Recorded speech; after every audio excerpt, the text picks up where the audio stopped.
Hello, everyone. My name is Donna Stevenson. It's great to have your company, and I am a trustee here at the Adult Dyslexia Centre. Please do keep in touch with us after you've listened to this bite-sized session all about understanding dyslexia. You're not on your own, we are here for you. We work with adults, families, children, so we support the community across many of the neurodivergent differences. And of course, dyslexia is part of that. So I've popped on here the ADC's helpline details and phone number and the website as well. We do many important services and we'd love you to reach out and we're here to support. Okay then, so let's get into this session. It's all about understanding dyslexia. And I've been in the neurodivergent community now for nearly 25 years. I think dyslexia is possibly the neurodifference that a lot of us think we know a lot about. But actually, when we start to ponder what it is, how it can impact beyond maybe some of our own lived experiences, there's still a lot of misunderstandings around this neurodifference, despite the fact that there's a lot of us who live with it. So, what are we going to have a look at? Let's start right at the beginning then with the actual characteristics of dyslexia. I think it's really important for us to understand that dyslexia is indeed part of the neurodivergent family of differences. And we often talk about dyslexia being a specific learning difference. And of course, for a lot of us, when we think about this neurodifference, we think about it in terms of reading, spelling, writing, and language processing, don't we? And of course, when we look at the definitions around what dyslexia is, its characteristics, of course, that's the place that we start to think about. So, reading, spelling, and writing. So, the impact on literacy. And of course, decoding words is in there as well. So, the actual building blocks of literacy, how we figure out what words say. But let's not forget, this has got to be possibly the biggest myth around dyslexia, that that's kind of all it is. It's an issue around literacy, but it's actually much bigger than that. And it can impact in many different ways. And indeed, I've met lots of adults along the way who will say, actually, my dyslexia didn't really impact on my literacy, it impacted on me in other areas. So it's maybe a bit of a myth sometimes that we tether dyslexia with literacy challenges too closely. That being said, it is for most of us part of our lived experience.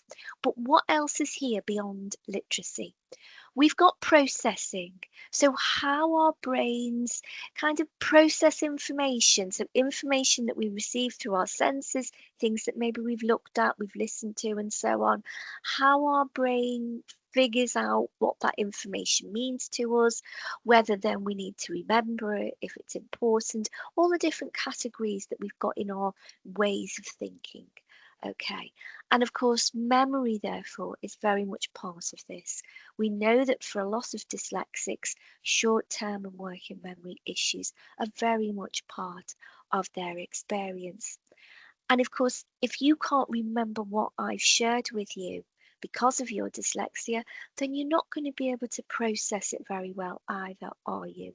And so that's where we see those two areas of challenge, processing memory, are often very intricately linked. We've also got organisational skills. This is often the practical things that maybe we will do to keep ourselves organised, maybe being somewhere at the right time with the right equipment and so on. So, managing our busy lives. But it's also organising our thoughts as well. And maybe this is connected to processing. So, for example, if you've got to give a presentation, are you able to have a cohesive thread through? You might have all the ideas, but organising it into that beginning, middle, and an end can be challenging for some folks with dyslexia.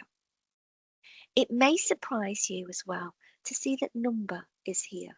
So we've got numeracy on this list. Now, we know that there is a separate neurodifference called dyscalculia. And if you're interested in that neurodifference, please have a look at our other resources. There's a video very similar to this one, Understanding Dyscalculia. But for sure, somebody can have number challenges as part of their journey with dyslexia, but not necessarily have dyscalculia. And this is where sometimes we can get really confused about the boundaries between some of these neurodifferences. I always think it's best not to get too hung up on those boundaries. We are who we are, whether we are children or adults, with the areas of strength and challenge that we may experience. But I think it's important for us to understand that for some of us, number can be definitely part of areas of challenge with our dyslexia. Last but certainly not least, we've got issues around sequencing. Okay. Now, sometimes sequencing is connected to organizational skills. You know, I talked a few minutes ago about a beginning, middle, and an end. That's kind of a sequence, isn't it? But we've got them broader ideas around sequencing. Maybe you are required to remember, so here we are, we've got memory again in the mix, but you are required to remember a sequence of numbers or a sequence of information. As basic as maybe days of the week, that is a sequence, months of the year. For our children, that kind of sequencing can be really tricky. And certainly for us adults as well. I speak to a lot of dyslexic adults who will say to me, I struggle to remember my PIN number. I know the numbers, but I can't remember the sequence. And so it's this idea of the kind of the flow of information, the step-by-stepness of a sequence that can be a real struggle for those with dyslexia. So that gives us a sense of kind of the characteristics. I'd said to you right at the beginning of this mini bite-sized session that there's a lot of us out there with dyslexia, but this is still a neurodifference that a lot of us don't know a lot about. So what are the statistics then if there's lots of us who live with dyslexia? It's between 5 to 10% of our population. And that may surprise you to know that it's so prevalent. We often talk of dyslexia about being the highest incidence disability. So not just highest incidence neurodifference, but disability as well. And it's worth remembering that under our Equality Act here in the UK, neurodifferences are categorised as disabilities, and quite rightly so. As you would imagine, this neurodifference affects children and adults, of course it does. It will be lifelong in its effects. And also cultures and language. And I think for this neurodifference, it's worth emphasising that. It might seem a strange thing for me to share in terms of why wouldn't it impact on folks all across the world. But I think often when we think about the literacy side of dyslexia, there's often confusions about, is this only for folks who speak English as a first language? Does it manifest the same in other languages? And the answer is a resounding yes. Okay, now we know that the English language is a tricky language because of a variety of reasons of how our wonderful language has been put together over the years, the heritage of it. So we may see in other languages manifestations of slightly different issues than we do in the English language. But that being said, dyslexia is still dyslexia regardless of the heritage language that you speak. Okay, so it's really useful, I think, to remember that. And I do still get asked a fair bit about that. Okay, so now I'm going to kind of go through the life stages of how dyslexia can manifest. Now, what I'm going to share, everyone, is not an exhaustive list. If you are interested in figuring out whether your child who is now in early years may have dyslexia, there's lots of wonderful information out there. But please do as well reach out to us on our helpline. We are here for you at the Adult Dyslexia Centre. But what I share here is hopefully a useful starting point to think about how dyslexia may be impacted in our early years.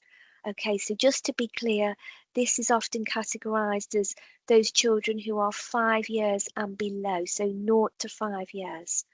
Okay, so a huge milestone that we expect our young children to reach in those early years is speech development, isn't it? And we will often see in children with dyslexia delayed speech development, difficulty learning new words, sounding out those words, trouble remembering nursery rhymes and songs.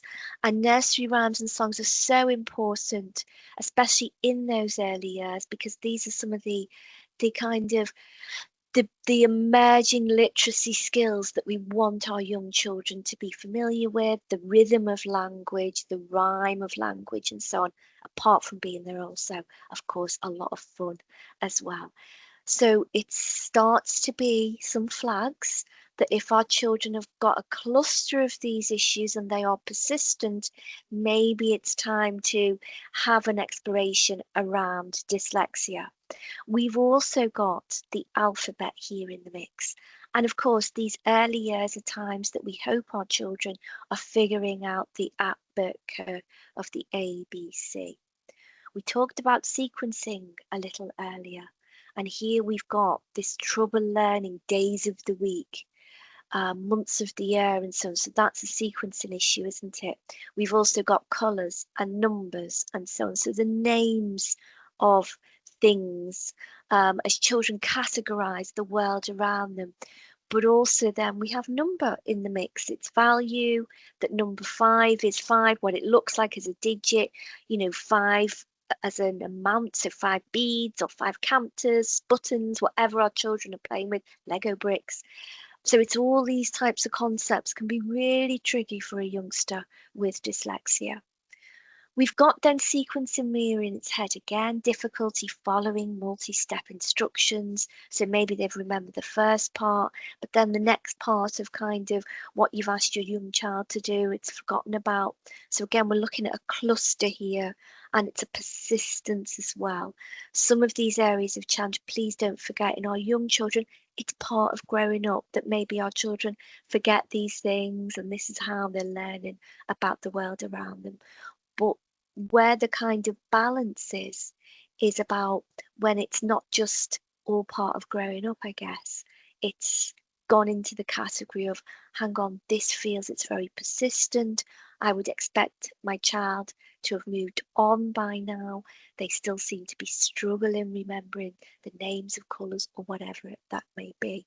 And as I say, we're looking at a cluster of issues, not just one or two of these items on the list. Okay.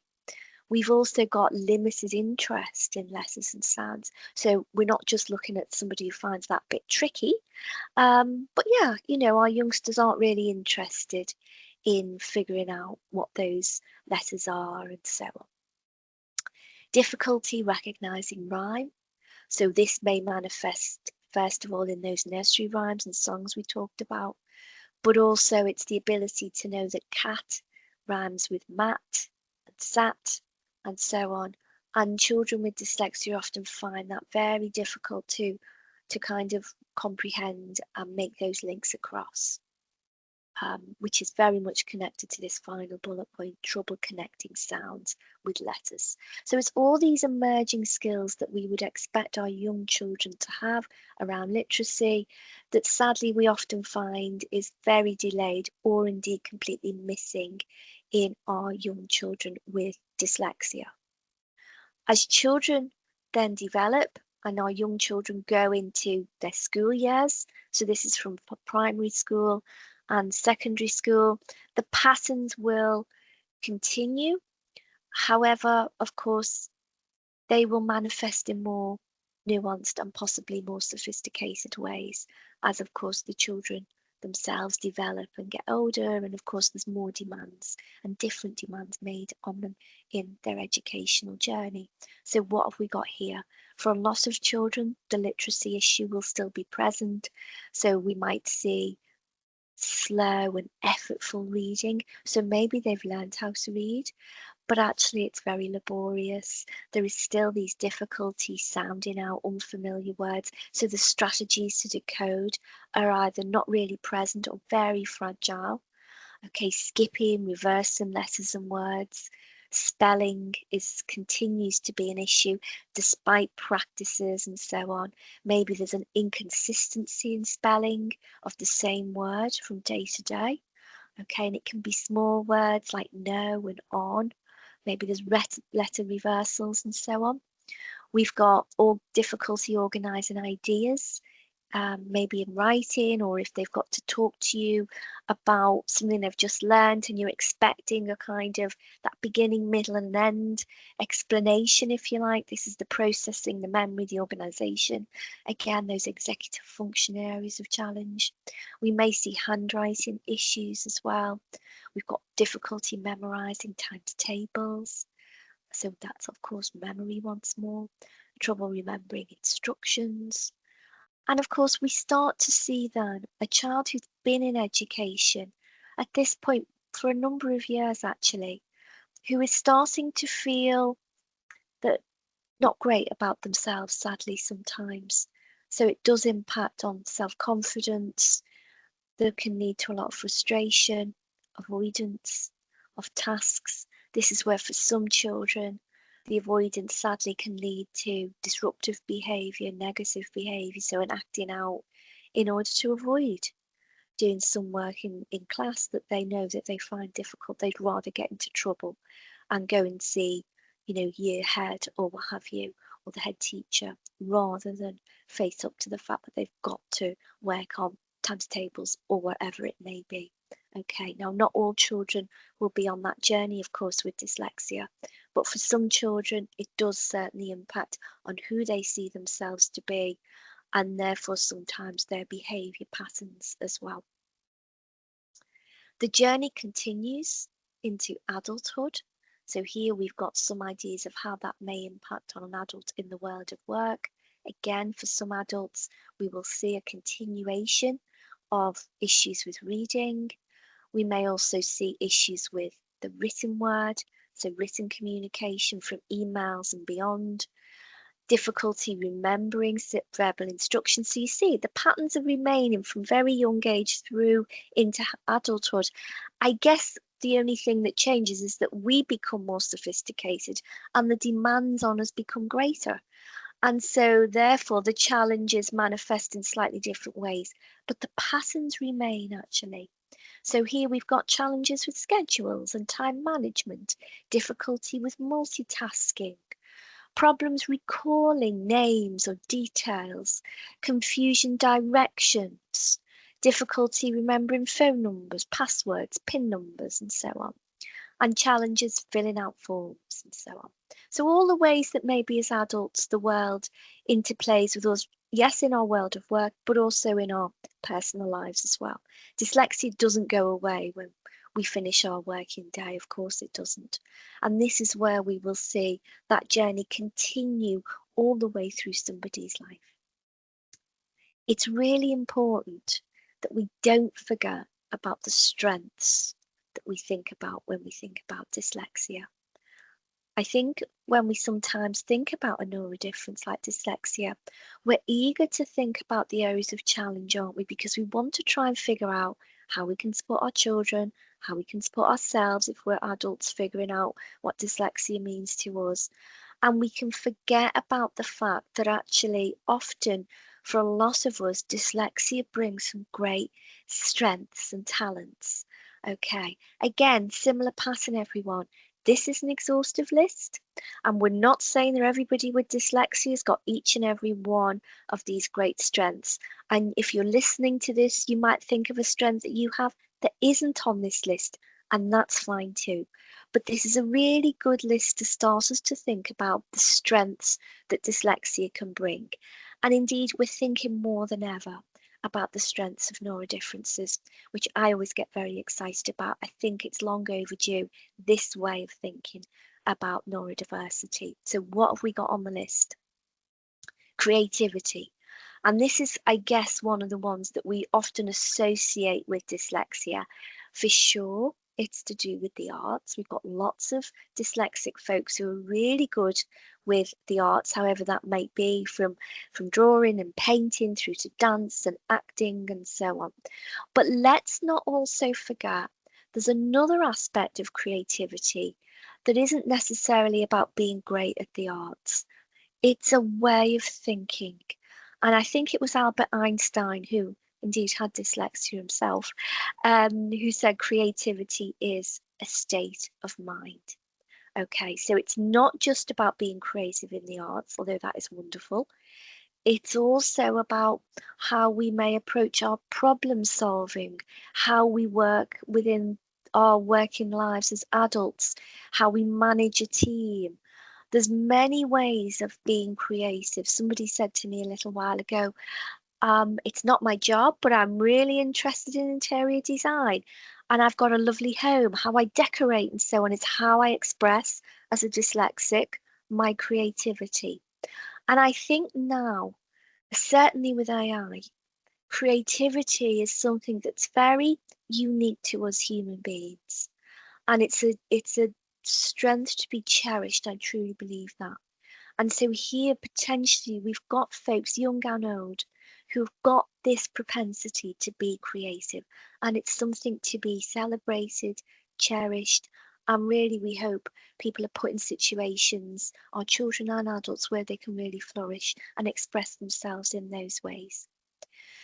We've also got problem solving. I guess that's a bit more easy to understand. Inventive thinking. There's a lot of dyslexics who are thought leaders. Yes, we're not all necessarily going to be the next Steve Jobs who created Apple. Again, he was dyslexic. But maybe we're the person in our teams or our children or the person when they're working on a project who comes up with the ideas that nobody else does, which is great and certainly to be celebrated.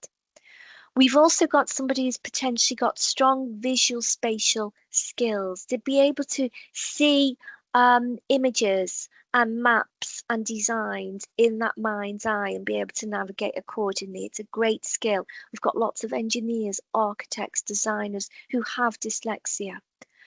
Entrepreneurship and design thinking. So again, I guess this leads into thought leadership, doesn't it? But I guess thought leadership expressed through business and so on. We've got a lot of dyslexics who've started their own companies, some of them very well known to us. Thinking outside the box. So again, this speaks to us of that creativity, coming up with ideas that not everybody else can. And then we've got areas where we hear a lot from the dyslexic community themselves. They will say to us, I'm good with people, I care.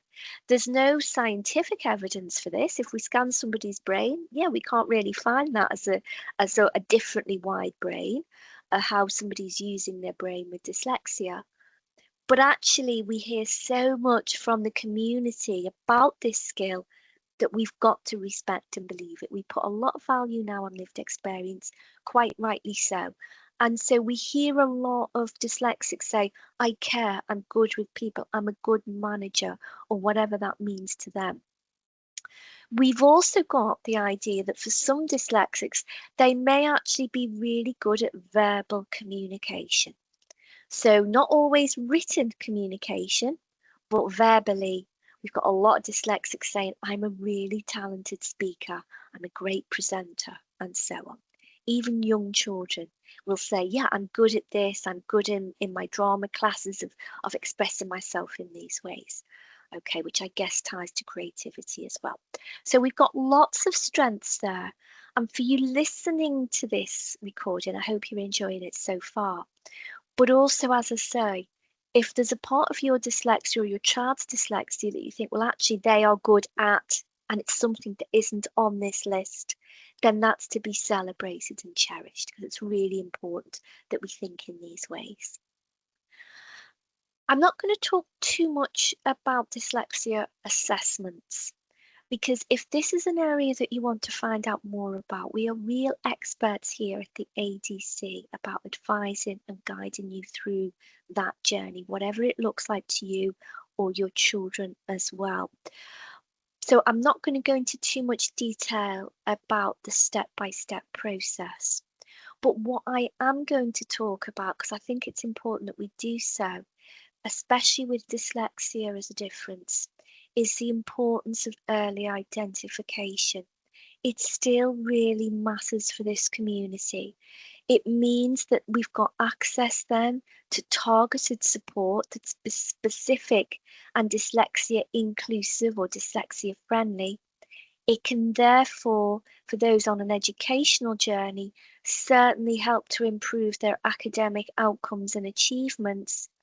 And what we also know is that it helps us to increase our confidence as individuals as we understand ourselves better. And if we think about that idea, the earlier we understand that we're dyslexic, the better, because the longer we have in our life, if you like, to figure out what that means to us from childhood and beyond, and to become our own best experts, really. So I think with all the neurodifferences, I'm a real advocate for assessments and screenings and so on for identification. But I think for dyslexia, it's certainly a well-trodden path.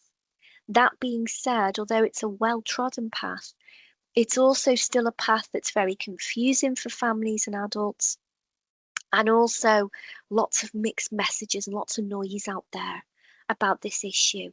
So if you want some guidance and it's free, please reach out to our helpline and they can help you navigate through what's a good fit for you, your children, on that assessment journey. Okay, so what works to support our wonderful dyslexic community? In education, we might be looking at extra time in exams, different ways that we might get information shared with us, for example, audio books and things to listen to, having a structured educational program.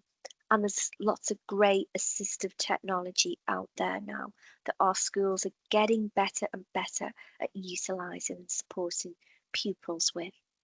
At home, I think it's about getting the balance right. We don't want to make home a mini school.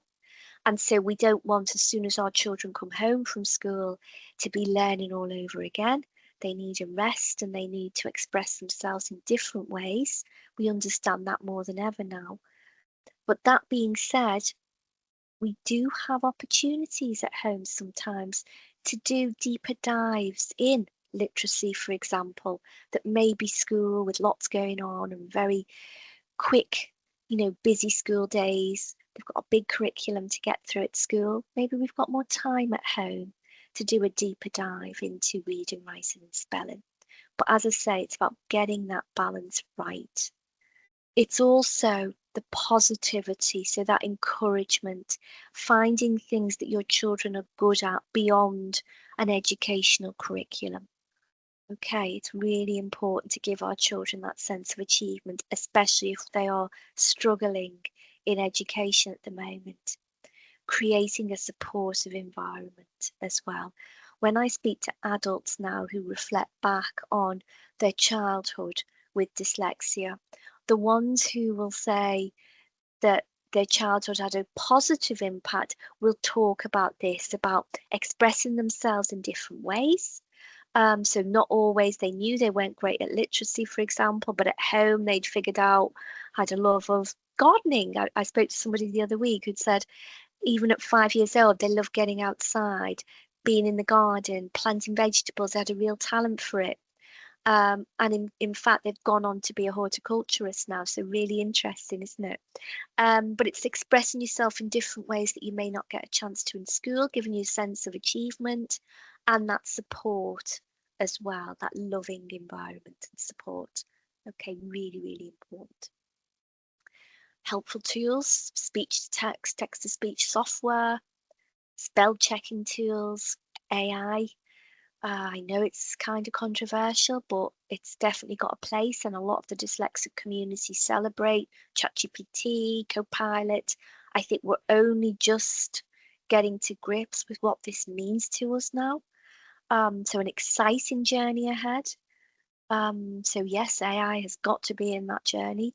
Digital note-taking apps. So there's a lot out there actually around technology. And again, if you're not sure, we're not all kind of tech aware. Some of us don't know a lot about this stuff. Please reach out to us. We're happy to support and to guide through what might be a good fit for you and your family. The benefits of some of those tools, as you'd imagine, helps with independence, helps us to access information that maybe would have been closed to some of us in previous years. Reading a book, for example. Now maybe we can use technology to help us unlock the world of books. And certainly what that can do as well is to minimize frustrations and feeling isolated and feeling out of step with the world around us. Okay, so that brings me to the end of this very quick bite-sized session about understanding dyslexia. I hope you found it useful. Please keep in touch with us. I've popped onto this slide, remember you're not alone. I think sometimes when we're on a journey with a neurodifference, sometimes we can feel very excited about it. Sometimes we can kind of feel scared for ourselves or for the folks that we love, whether it's our children or the folks who are connected to us that we want to support. Please, please know you are not on your own. The Adult Dyslexia Centre works hard to support the community. And I often get asked what makes a difference for children and adults. And I think it's finding a community that you belong to. So please do reach out to us here at the ADC. We have a community already built and we would love to welcome you to it. With that in mind then, here are the helpline details, email address, phone number, and I've also popped on here the ADC's website. It's a great place to go. There's lots of useful information. We've got a great YouTube channel as well, so lots of free, useful resources and very wise support as well. So thank you for your time. Keep in touch, and we hope to welcome you to another mini bite-sized session another time. We hope you've enjoyed it. Take care, everyone. Goodbye.